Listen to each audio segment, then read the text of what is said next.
Да, се враќаме во студиото. Господине Османи, вие кажавте на вашиот прес дека не очекува два важни самити на Европската Унија, не очекува можеби и првата меѓувладина конференција во декември со Европската Унија, што би значило и почеток на преговорите. Еден од можните проблеми лежи во Софија, од таму добиваме мешани сигнали. Ке излезе министрот Каракачанов, ке рече дека сигурно ќе го блокираме Скопје, ке излезе Захариева, ке каже да, има забелешки, има ова, но нема да блокираме. Така да некако е нејасна работата. Вие сега одите во петок таму, што очекувате од Бугарија? Видете, Бугарија е сериозно инволвирана во промоција на европската агенда на регионот. И тоа не само во промоција, туку има дел од собственоста во враќање на европската агенда во регионот. Да не заборавиме дека еден од клучните самити после Солунскиот самит од 2003 е самитот во Софија од 2018 година, кога тука се уште еднаш се потврди посветеноста на сите земји членки за европската перспектива на регионот и тука се донесе Софиската декларација, така да Софија на некој начин дел од најважните промотори за оваа идеја во регионот и сметам дека било кои амплитуди во односите или разлики нема да бидат поголеми отколку таа собственост што ја има Софија кон европската перспектива на регионот, бидејќи тоа е стратешки интерес на Бугарија, стратешки интерес на Унијата, стратешки интерес на регионот. Во моментот се случува дебата во Брисел по однос на усогласување на преговарачката рамка и се разбира во дефинирањето на рамката секоја земја членка ги става своите позиции. Сега има во моментот три групи на земји. Една група која што става повеќе акцент на прецизно дефинирање на принципите на новата методологија, во смисла на тоа што го објаснив за реверзна квалификувано мнозинство, за постриктност на процесот, за политичко контролирање на процесот и од земјите членки, а не само од Унијата како тело. Една група на земји кои што инсистираат повеќе фокус на морковот, на инсентивс, односно што добива земјата според новата методологија во преговарачкиот процес, а тоа е вклучување во политиките на ЕУ, повеќе пари за тие што се добри. Значи, едната се фокусира на стапот, ако можам да кажам на стриктните правила, една група на тоа што треба да се стимулираат земјите ако се добри и Република Бугарија со своите забелешки по однос на текстот. Ние сметаме, тоа се две групи на прашања кои што сега се покренуваат. Едната група е прашања кои што произлегуваат како обврски од договорот и една група кои што сега се покренуваат, а се дел од идентитетските и државните атрибути. Во однос на првото, односно обврските кои што произлегуваат од договорот за добрососедство, тука има реципрочност на обврските, односно Република Бугарија има обврска според членот 2 од договорот за да ја поддржи евроатлантската перспектива на државата и реално досега има реализација во своите обврски и во поддршката за членство во НАТО и во од донесување на одлуката за започнување на преговори во март месец, кога и покрај тоа што даде еднострана изјава, меѓутоа ги поддржа заклучоците. Во членот 8 има обврска за формирање на комисија која што треба да најде решение за различните интерпретации во историските случувања кои што ги оптоваруваат билатералните односи меѓу двете земји и тоа се легитимни прашања кои што произлегуваат од превземени обврски. Можеби имаме разлика по однос на очекувањата за динамиката на резултатите кои што се произведени од тој договор од тие комисии. Некој смета дека 9 средби за 20 месеци не е бројка за подценување, ако ги имаме, ги правиме споредба со комисиите помеѓу Германија и Франција или Полска, кога се сретнувале еднаш годишно, нашите имаат 9 средби со добар резултат, или пак впечатокот на другата страна дека можело и повеќе, и тие прашања треба да се... Можеме споредба и во комисиите со Грција да направиме, каде што исто доста поретко се сретнуваат. Сигурно, меѓутоа бидејќи за историски прашања по слични се овие што ги спомнав, а ние направивме една таква компаративна анализа, е прашање на очекувања како ќе ги оцените бројот од 9 средби, дали е тоа малку или повеќе, зависи какво очекување ќе поставите, и мислам дека во таа средба ќе се разговараат овие и ова прашање. Додека во делот на државните атрибути, кои што се дел од преговарачката рамка, нашата позиција е дека преговарачката рамка не треба да се билатерализира, не треба да стане платформа за решавање на билатералните прашања, бидејќи за тоа постои договор кој што прецизно дефинира и инструменти и рамка како треба да се решат тие прашања. При тоа ние имаме обврска и ние мора да ги исполниме обврските од тој договор, но особено тоа што создава анксиозност кај нас е што се отвараат прашања кои што се затворени со Преспанскиот договор, а Преспанскиот договор е важен меѓународен договор во каде што се дефинирани одредени решенија и се уште е во рана фаза на имплементација, се уште е вулнерабилен договор кој што треба внимателно да се негува, а не да се отвара или дискутира по решенијата кои што се веќе таму потврдени. Јас мислам дека тоа што сега е важно е да се интензивира политичкиот диалог, бидејќи мое чувство е дека секогаш кога има одредена оддалеченост во комуникацијата или успорување на комуникацијата, се создава јаз кој што се пополнува со предрасуди и конспирација. Или пак некој друг наметнува своја агенда. Така да, интензивна политичка комуникација, јас одам во петок, очекувам и со премиерот Заев да имаме средба наскоро, комисиите да се гледаат наредните денови или недели и да се врати еден нормален модус на комуникација. И јас очекувам дека имаме ние доволно таков апсорбционен потенцијал за да ги апсорбираме овие разлики. При тоа, да не заборавиме дека ние влегуваме само во втора фаза од процесот, а не го завршуваме процесот, односно почнуваме со преговори. Така да, јас очекувам дека во духот, во европскиот дух, во добра волја, дека ќе ги надминеме овие разлики.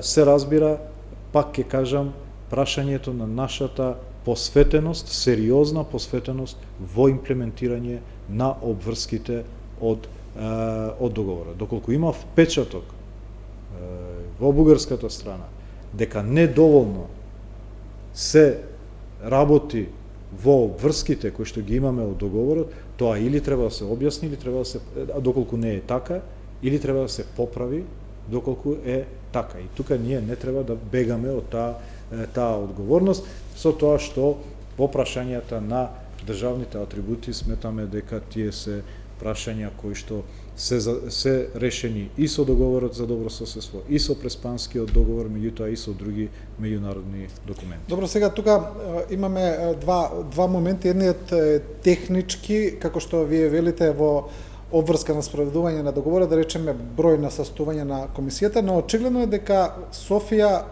очекува некаков заклучок на таа комисија кој би бил во склоп со нивните перцепции на проблемот. Очигледно дека за нив е тоа решение, а не е решение само да зборуваат. Сега тука е проблемот. Видете, во тие 9 состаноци имало и напредок. Расветлени се, односно договорена е заедничко дефинирање на 2 историски епохи, 5 историски фигури, корекции на учебниците на едната и на другата страна. И повторно ќе кажам, кога е прашање на очекување, кој праг сте го поставиле на очекување и врз тоа ви е референца после да кажете дали е многу или малку. Кои ви се очекувањата? Компаративните анализи покажуваат дека овие прашања, за да бидат одржливи, бараат време. Бараат време бидејќи тоа не се политички разговори, тоа се разговори на научници, на историчари, кои што, да не ме разберат погрешно, живеат во поинаков свет од политичката динамика која што ние сме навикнале да функционираат. Меѓутоа, пак ќе кажам, по обврската, за да ги реализираме нашиот дел од обврските, ние мора тоа да го почитуваме, независно кој ќе биде епилогот. Тоа што историчарите ќе го договорат, ќе го заклучат врз основа на историска и некои историски факти или пак и толкувања, заеднички историски толкувања, можат на моменти за двете општества да бидат не лесно приемчиви, меѓутоа сметам дека некои прашања кои што се наследени од минатото врз основа на етноцентричка позиција и етноцентрички наратив и на историските настани од двете страни, доколку сакаме решение за заедничка иднина во едно семејство како што е во Европската Унија, треба да бидат двете страни самокритични во своите наследени наративи врз основа на некоја објективна фактографија и вистина, меѓутоа без претеран притисок кој што може да доведе до решенија, но решенијата да не бидат одржливи. Многу е важно било кои решенија од тие разговори да го поминат тестот на времето и да бидат одржливи и да бидат прифатливи. Јас сум оптимист, посебно се водам кон фактот колку еве и јас лично, но и целата влада сме сериозно посветени да пристапиме кон исполнување на обврските од договорот. И во поглед на формата, и во поглед на суштината. Да, ово што го велите дека билатералните проблеми не треба да влезат во преговарачката рамка, отприлика и ставот кој дојде, да речеме, од Берлин, веројатно дека не случајно го кажувате и вие тоа. Дури и членови на Бугарската историска комисија кажа Европа не разбира баш во нашите ставови, бидејќи изгледа дека најдуваат на еден постуден однос во Брисел на нивниот објаснувачки меморандум. Мислите ли дека Софија ќе има доволно политичка сила да обстане на ставот, доколку го има ставот, дека ќе не блокира доколку нема напредок во комисијата, или дека доколку остане осамена во тоа, нема да може баш да го издржи притисокот на целата Европска унија? Бидејќи разликата, некои можеби ја прават споредбата со спорот со Грција, но тоа е сосема беше друг спор, сосема друг контекст, и ова ми се чини дека Европската унија нема баш многу разбирање за овие ставови на Софија. Мислам дека блокирањето може да доведе да биде пресудно за многу процеси во државата и во регионот, во смисла на динамиката. И да создаде едно такво јадро на незадоволство на кое што потоа рационалното размислување почнува да губи на силина, да губи на тежина, да губи на храброст. И мислам дека тоа што го создадовме ние во претходните 3 години со потпишување на договорот, создадовме амбиент на рационални елементи во општествата, кои што размислуваат надвор од нивните ровови и нивни единствени поимања по однос на историските прашања или пак иднината, како што е, например, еве ова писмо што вие го спомнавте, и излезе како резултат дури и на тој амбиент што е создаден. И за да се иницира таков амбиент, таква самокритичност и рационалност и во нашето општество, бидејќи мора да се, за да стигнеме до едно решение кое што создава платформа за иднина, мора самокритички да пристапат двете страни. За да има амбиент за самокритичност, треба да има одредена позитивна динамика. Било кое блокирање на процесот ќе го стесни просторот за такви рационални самокритични елементи, и тогаш и рационалните политички елементи губат на сила и на влијание, и потоа целото тоа негативно јадро го има тој сноубол ефект за да создаде една негативна динамика и во односите помеѓу двете држави, и во другите процеси овде кои што се меѓузависни со европската динамика. Преспа е меѓузависна со европската динамика. Регионалната приказна е меѓузависна. Меѓуетничките односи се меѓузависни.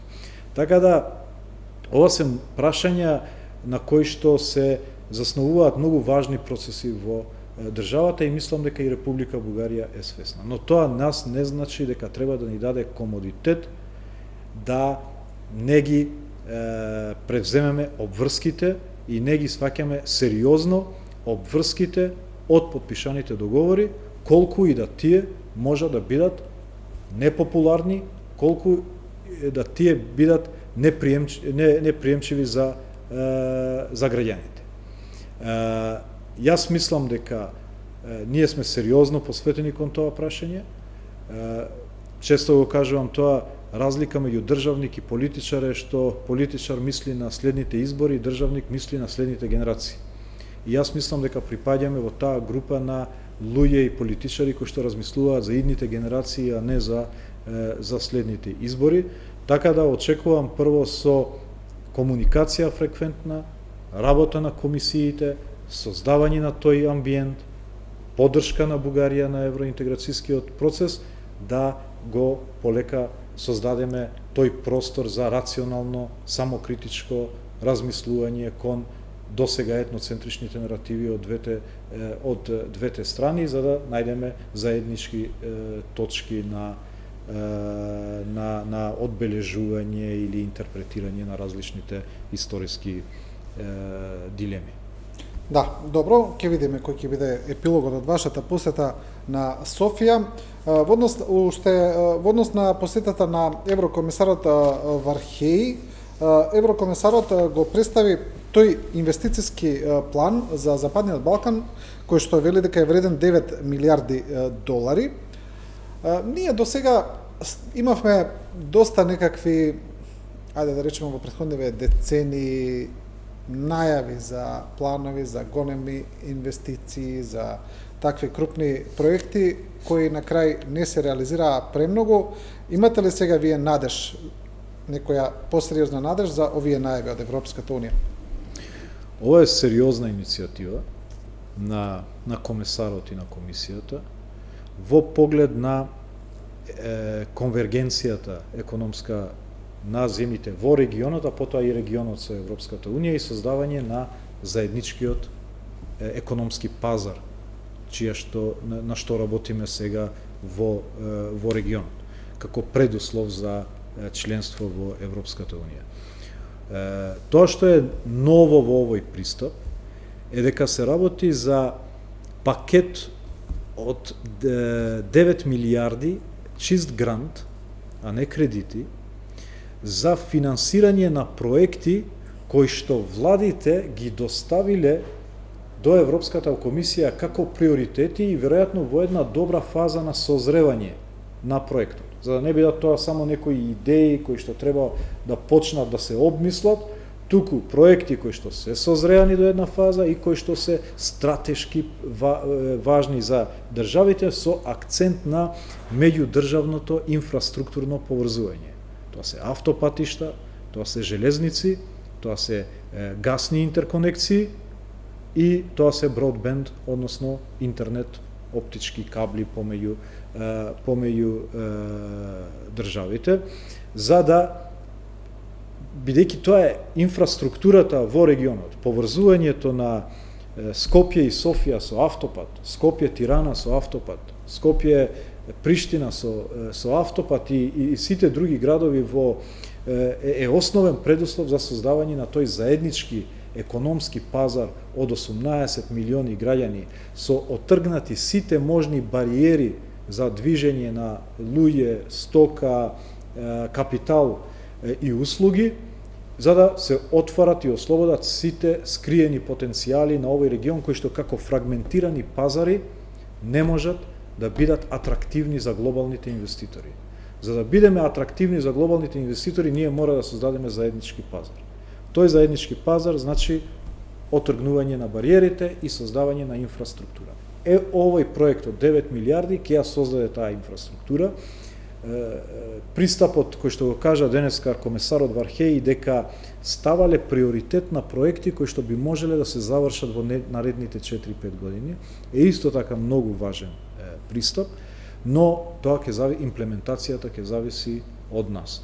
Сега ние треба тука да се покажеме. А ние со имплементацијата генерално имаме проблем. Ние генерално имаме со имплементацијата проблем Го спомнавте автопатот со Приштина, например. Ние до Блаце се уште не сме го направиле. Да. Тука тој процес е веќе започнат, не со пари од Европската Унија, делумно имаме грант всушност преку Балканскиот, односно Фондот за Западен Балкан, меѓутоа пред се тоа домашни пари и веќе е подпишан договор за првата делница и очекуваме уште некој дел од експроприациите да се решат за да можат машините да излезат на терен, но зборувам генерално капацитетите за имплементација се релативно ослабени заради притисокот на приватниот сектор врз државната администрација, а неможност државната администрација да биде компетитивна во делот на платите со приватниот сектор и тука размислуваме различни модалитети како да ги држиме најдобрите во системот кои што работат на овие големи проекти и како истите да ги стимулираме. Меѓутоа сериозно ова е важна иницијатива на комисијата, бидејќи се работи за сериозни пари од 9 милиарди, но да не заборавам дека се планира и фонд претежно за кредити од 20 милиарди евра за регионот, што заедно го прави целиот пакет 29 милиарди и тоа е сериозен инвестициски пакет за регионите со добро таргетирани и одржливи проекти кои што ќе го направат тој заеднички пазар. Да, добро, времето ни е веќе практично истечено. Ве молам само за еден кус блиц одговор. Утре се игра Македонија Косово фудбалскиот надпревар без публика, се огласи МВР. Велат превземени се сите мерки, знаеме дека надпреварот беше оценет како надпревар од висок ризик, знаеме исто така колку ни се важни меѓуетничките односи. Ваша една порака во однос на тој надпревар? Видете, мислам дека и не само заради безбедностите причини, и ковид е причина зашто тоа е сега поради ковид, да. Тој надпревар ќе се игра без публика. Не знам во кој смисол да дадам порака, бидејќи нема да има публика за да се евентуално случат некои... МВР повика да не се собираат навивачи надвор од стадионот, да не се групираат лица, мислам да не се дека создаваат такви сега групи. сериозна е толку работата со пандемијата, да јас повеќе би повикал да не се собираат заради пандемијата, а не очекувам дека има потенцијал за некакви меѓуетничка тензија. Овој пат мислам дека порелаксирано се гледа на овој надпревар. Господин Османи, ви благодарам за гостувањето во анализата. Благодарам и на вас можност. Почитувани гледачи, ова е крајот на оваа емисија со министрот за надворешни работи господинот Бујар Османи. Вие останете со програмата на Телевизија 24.